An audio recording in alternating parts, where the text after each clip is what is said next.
আচ্ছা, জীবনে কখনো কোনো মৃত ব্যক্তিকে গোসল করিয়েছেন? যদি কখনো সুযোগ হয় তাহলে সেই মৃত ব্যক্তিকে গোসল করাবেন।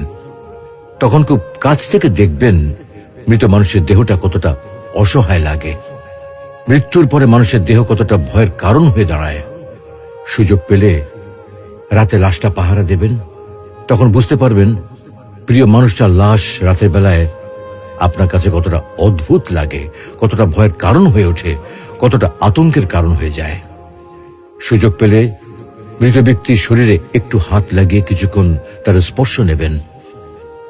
আপনি তখন উপলব্ধির সুযোগ পাবেন এই পৃথিবীতে বিশাল প্রভাব প্রতিপত্তি মৃত্যুর পরে কতটা নির্যাতনের রূপ নেয়।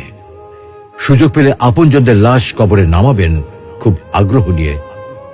শেষবারের মতো মৃতদেহের মুখটি একবার দেখার চেষ্টা করবেন এবং বারবার উপলব্ধি করার চেষ্টা করবেন এই মৃতদের সাথে অনন্তকালের যাত্রার পথে এটাই আপনার জীবনের শেষ দেখা।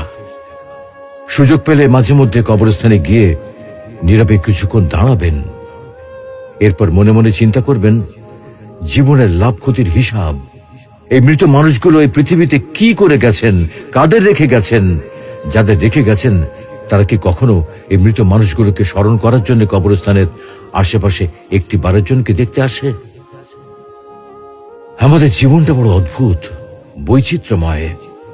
আমরা এর জন্য ওর জন্য, ধন সম্পদের জন্য, ঐশ্বর্যের জন্য, বাড়ি গাড়ি টাকা পয়সার জন্য কত না মায়া দেখাই, আগ্রহ দেখাই, আরো চাই আমাদের।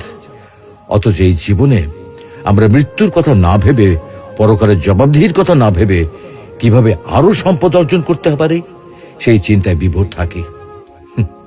হায় রে জীবন, এখনো সময় আছে, ফিরে আসুন মহান রবের দিকে।